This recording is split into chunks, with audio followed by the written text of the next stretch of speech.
Hello friends, beautiful life में आपका स्वागत है। एक बार राजा भोज के दरबार में एक सवाल उठा कि ऐसा कौन सा कुआं है जिसमें गिरने के बाद आदमी कभी बाहर ही नहीं निकल पाता। इस प्रश्न का उत्तर किसी ने ही नहीं दिया, यानी कि कोई भी नहीं दे पाया। आखिरकार में राजा ने यह प्रश्न अपने मंत्री से किया और बोला कि आप इसका उत्तर 7 दिनों के अंदर अंदर ले आओ, वरना आपको राज्य से बाहर निकाल दिया जाएगा। अगर आपने इसका उत्तर दिया तो आपको बहुत सारा धन दिया जाएगा। और राजा जो है ये कहकर चल दिया। अब मंत्री सोचने लगा कि इसका उत्तर क्या है। मंत्री ने बहुत सोचा, लेकिन उसे कोई उत्तर नहीं मिला।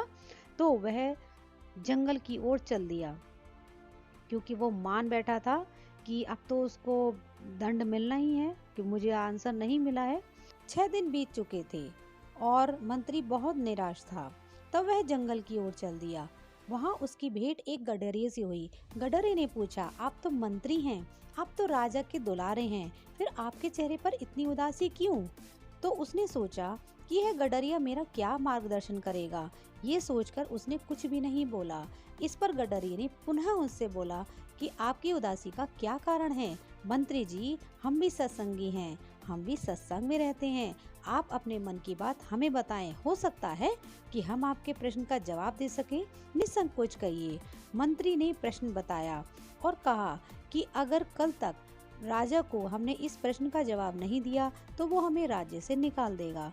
तो गडरिया बोला, मेरे पास एक पारस पत्थर है, उससे खूब सोना बनाया जा सकता है। अगर आप इसको ले लेंगे तो एक भोज तो क्या, लाखों भोज आपके पीछे पीछे घूमेंगे। आप क्यों परेशान होते हैं? बस पारस पत्थर देने से पहले मेरी कुछ शर्तें माननी होंगी। तो आप अगर उस शर्त को मानने के लिए तैयार हैं तो वो पारस पत्थर मैं आपको देने के लिए तैयार हूँ। तो वो तैयार हो गया। तो उसने कहा कि सबसे पहले आपको मेरा चेला बनना पड़ेगा। मंत्री ने अंदर से सोचा, उसका अहंकार जागा। उसने कहा कि ये 2 कौड़ी का गडरिया, इसका मैं चेला बनूं?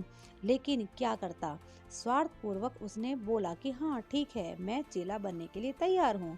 तब गडरिया बोला कि पहले आपको भेड़ का दूध पीना पड़ेगा। अगर आप दूध पीने के लिए तैयार हैं तो मैं आपको चेला बनाने के लिए तैयार हूँ। मंत्री ने कहा कि यदि मंत्री ने भेड़ का दूध पी लिया तो उसकी बुद्धि मारी जाएगी, मैं दूध नहीं पीऊंगा। तो उसने कहा, जाओ, मैं पारस पत्थर आपको नहीं देता। गडरिया बोला। मंत्री बोला, अरे हाँ चलो ठीक है, मैं दूध पीने के लिए भी तैयार हूँ, और आगे क्या करना होगा? तो गडरिया बोला, अब मैं दूध को झूठा करूँगा, तब तुम्हें पीना पड़ेगा।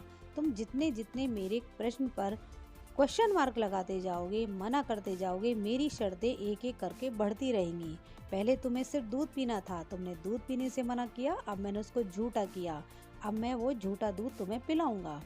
तो उन्होंने, मंत्री ने कहा, ठीक है चलो, मैं तुम्हारा झूठा दूध भी पीने के लिए तैयार हूँ। तो गडरिया बोला कि जाओ, अब आपको झूठा दूध भी नहीं मिलेगा, क्योंकि पहली बार आपने हाँ नहीं करी। अब क्या करना है? अब ये जो कंकाल पड़ा है, सामने खोपड़ी पड़ी है, इसमें मैं दूध दूंगा, उसे झूठा करूंगा और कुत्ते से चटवाऊंगा, तब तुम्हें पिलाऊंगा। बोलो, पीने के लिए तैयार हो?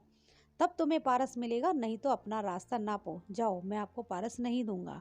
मंत्री ने खूब सोचा विचार किया। तब उसने हार के बोला, अच्छा बाबा, कठिन तो है लेकिन मैं तैयार हूँ। गडरिया बोला, मिल गया जवाब। यही तो कुआं है लोभ का, तृष्णा का, जिसमें आदमी एक बार गिरता है तो गिरता ही चला जाता है, फिर कभी नहीं निकलता। जैसे कि तुम पारस पत्थर लेने के लिए लोभ में इतने कुएं में गिरते चले जा रहे हो, इतने कुएं में गिरते चले जा रहे हो कि निकलने का रास्ता नहीं है। तो फ्रेंड्स, लास्ट में उसे अपने प्रश्न का जवाब मिल गया। उसने राजा को बोला इस प्रश्न का जवाब, और राजा खुश हुआ और राजा ने उसको बहुत सारा धन दिया।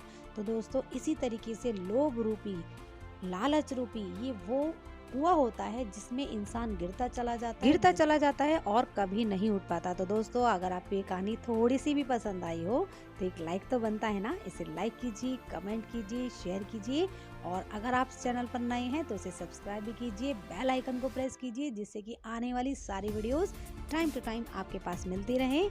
और तब तक के लिए जय हिंद, जय भारत, धन्यवाद। आपको हम नई वीडियो में फिर मिलते हैं। Thank you.